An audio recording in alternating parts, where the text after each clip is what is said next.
नमस्कार. आपलं शहर रोज सकाळी उठून धावायला लागतं, पण कधी विचार केलाय की हे सगळं चालतं कसं? हे काही जादूने होत नाही. यामागे एक प्रचंड सुसंघटित यंत्रणा काम करत असते. आणि या यंत्रणेचा पाया रचला आहे महाराष्ट्र महानगरपालिका अधिनियम 1949 ने. आज आपण याच कायद्यातून डोकावून पाहणार आहोत की कोणत्या समित्या आणि कोणते अधिकारी मिळून आपले शहर चालवतात. चला तर सुरू करूया. आपण आधी शहराच्या कारभाराचे एक मोठं चित्र समजून घेऊ. मग आपल्या रोजच्या सेवा पुरवणाऱ्या समित्यांबद्दल जाणून घेऊ. त्यांचं राजकीय प्रतिनिधित्व कसं ठरतं ते पाहू. प्रशासकीय प्रमुख कोण असतात त्यांची ओळख करून घेऊ. आणि शेवटी हे सगळं कायदेशीरित्या कसं टिकून राहतं यावरही एक नजर टाकू. चला, एका मूलभूत प्रश्नापासून सुरुवात करूया. शहराला इतक्या सगळ्या समित्यांची गरजच का पडते? याचं कारण अगदी सोपं आहे. शहरांच्या गरजा खूप वेगवेगळ्या आणि गुंतागुंतीच्या असतात. पाणी, रस्ते, आरोग्य, वाहतूक प्रत्येक विषयावर खास लक्ष द्यावं लागतं. आणि म्हणूनच प्रत्येक कामासाठी एक विशेष समिती तयार केलेली असते. तर मग सगळ्यात मोठा प्रश्न, शहर नक्की चालवतं तरी कोण? महापौर की आयुक्त? खरं सांगायचं तर उत्तर एका व्यक्तीमध्ये नाही, तर एका सिस्टममध्ये आहे. हे एक असं जाळं आहे जिथे वेगवेगळ्या समित्या एकत्र येऊन शहराच्या कारभाराचा गाडा ओढतात. हा एक टीम एफर्ट आहे. आता आपण त्या समित्यांबद्दल बोलूया, ज्यांच्या कामाचा थेट परिणाम आपल्या रोजच्या आयुष्यावर होतो. आपल्या बस प्रवासापासून ते अगदी घरात येणाऱ्या पाण्यापर्यंत. सुरुवात करूया एका शहरव्यापी सेवेपासून. विचार करा, महानगरपालिकेने ठरवलं की आपली स्वतःची बस सेवा सुरू करायची. मग त्या बस सेवेचं सगळं व्यवस्थापन कोण पाहणार? तर त्यासाठीच असते परिवहन समिती. ही समिती म्हणजे शहराच्या सार्वजनिक वाहतूक व्यवस्थेची मुख्य चालकच असते. या समितीची रचना बघा, किती विचारपूर्वक केली आहे. यात 12 सदस्य हे प्रशासन, इंजिनिअरिंग, फायनान्स अशा वेगवेगळ्या क्षेत्रांमधले तज्ज्ञ असतात. आणि महत्त्वाचं म्हणजे हे सदस्य नगरसेवक नसले तरी चालतात. त्यांच्यासोबत स्थायी समितीचे अध्यक्ष असतात. म्हणजे तज्ज्ञ आणि निवडून आलेले प्रतिनिधी यांचा एक उत्तम बॅलन्स इथे साधला जातो. आता ही एक इंटरेस्टिंग गोष्ट बघा. या समितीत सदस्यांची निवड आणि निवृत्तीची एक खास पद्धत आहे. दर 2 वर्षांनी अर्धे सदस्य रिटायर होतात.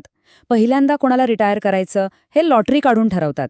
पण त्यानंतर जे सदस्य सर्वात जास्त काळ काम करत आहेत ते निवृत्त होतात. यामुळे काय होतं माहितीये? तर समितीमध्ये अनुभवी लोकांसोबत नवीन विचारांच्या लोकांनाही नेहमीच संधी मिळते. चला, आता शहराच्या मोठ्या नकाशावरून थेट आपल्या वॉर्डाच्या पातळीवर येऊया. इथे काम करतात प्रभाग समित्या. अनेक निवडणूक वॉर्ड एकत्र करून ही एक समिती बनते. आणि तिचा मुख्य उद्देश असतो प्रशासन थेट नागरिकांच्या दारापर्यंत पोहोचवणं. इथे एक साधा नियम दिसतोय. जसं शहर वाढतं तसं त्याचं स्थानिक प्रशासनही वाढतं. हा आलेख दाखवतो की शहराची लोकसंख्या जसजशी वाढते तसतशी प्रभाग समित्यांची संख्याही वाढते. म्हणजे 24 लाखांपेक्षा जास्त लोकसंख्या असलेल्या मोठ्या शहरांमध्ये 25 पर्यंत प्रभाग समित्या असू शकतात. थोडक्यात जास्त लोक म्हणजे जास्त स्थानिक प्रतिनिधित्व. मग या प्रभाग समितीमध्ये कोण असतं? तर इथे ना 3 स्तरांवरचे लोक एकत्र येतात. 1. त्या भागातून निवडून आलेले आपले नगरसेवक. 2. प्रशासकीय कामासाठी नेमलेला वॉर्ड ऑफिसर. आणि 3. जे खूप महत्त्वाचं आहे ते म्हणजे समाजात काम करणाऱ्या मान्यताप्राप्त NGOचे 3 सदस्य. म्हणजे निवडून आलेले प्रतिनिधी, प्रशासन आणि नागरिक सगळे मिळून काम करतात.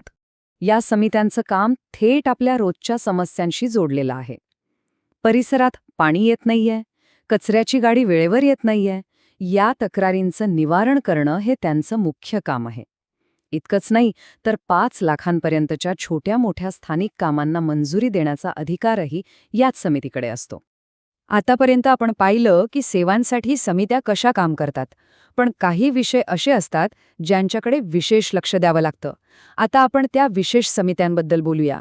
आणि सोबतच या सगळ्या समित्यांवर सदस्य निवडताना कोणता राजकीय नियम पाळला जातो तेही समजून घेऊया. इथे 2 प्रकारच्या समित्या आहेत, विशेष आणि तदर्थ.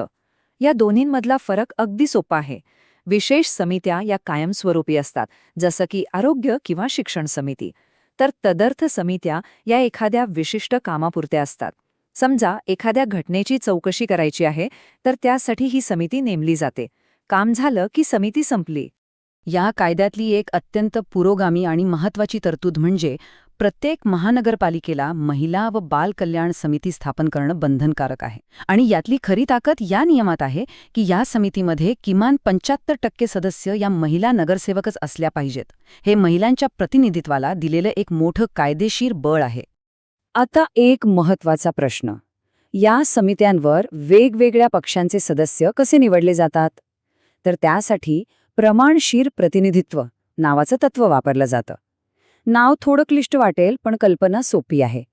याचा अर्थ असा की महापालिकेच्या निवडणुकीत ज्या पक्षाला जेवढं संख्याबळ मिळालं आहे, साधारणतः त्याच प्रमाणात त्याला प्रत्येक समितीवर जागा मिळतात.